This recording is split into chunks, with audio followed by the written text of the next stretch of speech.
মানুষকে কি শেখাচ্ছে আল্লাহ ভালো জানে। তো শিক্ষা ব্যবস্থার বেহাল দশা, কি দশা? বেহাল দশা।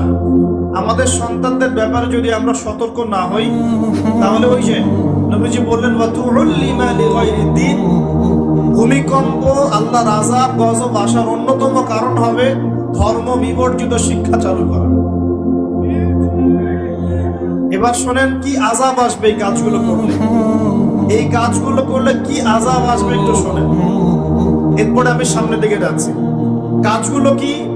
যখন আমরা আমানতের খেয়ানত করব, এক, যখন গনিমতের মাল রাষ্ট্রীয় সম্পদকে নিজের বলে চালিয়ে দিব, যখন আমরা স্ত্রীদের আনুগত্য করে মাকে কষ্ট দিব, বন্ধুদেরকে কাছে টেনে নিয়ে বাবাকে কষ্ট দিব, যখন ধর্ম বিবর্জিত শিক্ষা চালু করব, যখন আমরা গায়িকা নর্তকীদেরকে বেশি প্রমোট করব, তাদেরকে বাড়িয়ে দিব, মসজিদে হট্টগোল বেড়ে যাবে, কানের কাছে বাদ্যযন্ত্র বাজবে, জেনা বাড়বে, অশ্লীলতা বাড়বে, ফাহেসা কাজ বাড়বে, এবং কওমের নেতৃত্ব দিবে ফাসেক ব্যক্তি, সমাজের সবচেয়ে নিচু শ্রেণীর মানুষ উঁচু উঁচু বিল্ডিং নির্মাণের প্রতিযোগিতা করবে, এবং দাসিতার মনিবকে জন্ম দিবে, মানে সত্য মিথ্যা ন্যায় অন্যায়ের মানদণ্ড উল্টে যাবে।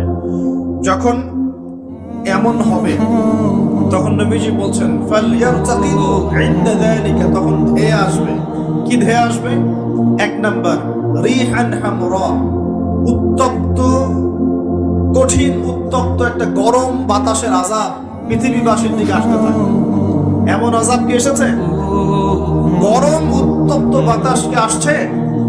একটু নাসার গবেষণাগুলো করে দেখেন বাসায় গিয়ে, তারা বলছে যে সূর্যের মধ্যে এখন কিছু বিক্রিয়া চলছে, বিস্ফোরণ চলছে।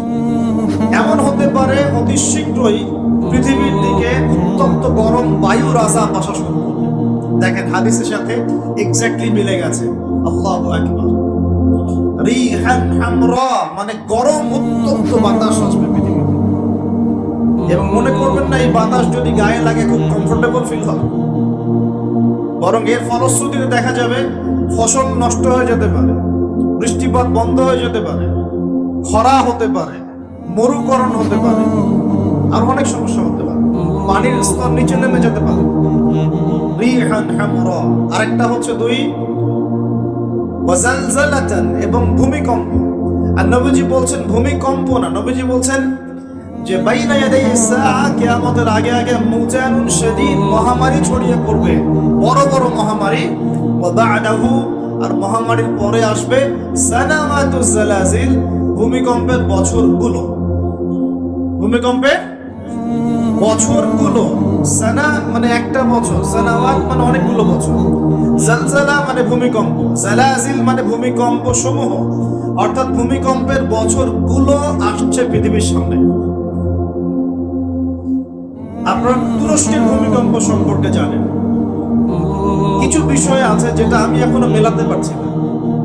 বুঝলাম যে ভূমিকম্প আল্লাহ পাকের আযাব, আল্লাহর গজব। কাফের মুশরিক মুনাফিকদের উপর যখন আসে তখন এটা গজব বলেই ধরে নেওয়া যায়, আর যখন মুমিন মুসলিমদের উপরে আসে তখন আমরা মনে করি এটা আমাদের হয়তো পাপের শাস্তি, বা আল্লাহ পাক আমাদেরকে সতর্ক করছেন, অথবা রহমত, এর মধ্য দিয়ে আল্লাহ গুনাহ মাফ করে দিবেন, আমরা এমনটা মনে করি। কিন্তু কিছু পয়েন্টস এখনো মিলাতে পারছি না। 1 মাস আগে নেদারল্যান্ডের একজন বিজ্ঞানী বলেছিলেন যে 1.5 মাসের মধ্যে তুরস্কে একটা ভূমিকম্প হবে।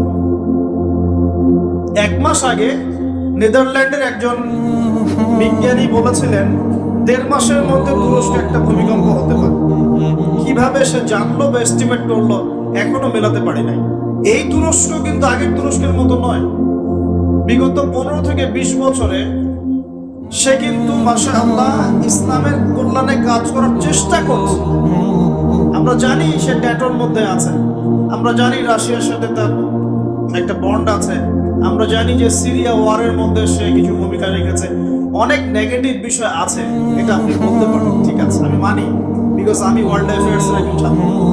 কিন্তু এটাও আপনাকে দেখতে হবে যে কোন জায়গা থেকে তিনি তুরস্ককে টেনে নিয়ে কোন জায়গায় আসার চেষ্টা করছে। তিনি নামাজ চালু করেছেন, মসজিদ উন্মুক্ত করেছেন, মাদ্রাসা শিক্ষা ব্যবস্থার উন্নয়ন করেছেন, ইসলামিক কালচার চালু করেছেন, এই যে সংস্কৃতি ছড়িয়ে ইসলামিক সংস্কৃতি ছড়িয়ে দেওয়ার চেষ্টা করছেন, অটোম্যানদের হারানো সেই গৌরব আবার ফিরিয়ে আনার চেষ্টা করছিলেন। এবং এই চেষ্টা ক্রমাগত অব্যাহত আছে কিন্তু, এবং জাতি তাকে কিন্তু খুব ভালোবাসে, জাতি তাকে খুব ভালোবাসে। এখন সাম্প্রতিক সময় যে ইস্যুটা হয়েছিল, কোরআন পুড়িয়ে দেয় ইস্যু, মনে আছে? কোন দেশ পুড়িয়ে দিয়েছিল? সুইডেন, মনে আছে? এই ইস্যুটা নিয়ে কিন্তু সবচেয়ে বেশি প্রতিবাদ করেছে যে রাষ্ট্রটা, তার নাম তুরস্ক। কথা বুঝতে পারছেন? শুধু তাই নয়, ওই ন্যাটোতে যোগদানকে কেন্দ্র করে ন্যাটোর সাথে তার একটা কনফ্লিক্ট চলছে। সুইডেন, ডেনমার্ক, ফিনল্যান্ড এরা যে ন্যাটোর কাছাকাছি আসতে চাচ্ছে, তুরস্ক ডিফেক্ট করছে, না আসা যাবে না। এটা নিয়ে পশ্চিমাদের সাথে তার খুব বাকবিতণ্ডা চলছিল লাস্ট কয়েকদিন ধরে। আপনারা কি খবর দেখেন? আমার লেকচার বুঝতে পারছেন কি? আচ্ছা, বাকবিতণ্ডা চলছে পশ্চিমাদের সাথে। এবার আপনাকে কয়েকটা পয়েন্ট বলি। নেদারল্যান্ডের সেই বিজ্ঞানী কেমন করে বললো যে দেড় মাসের মধ্যে এটা হতে পারে, এক পয়েন্ট। দুই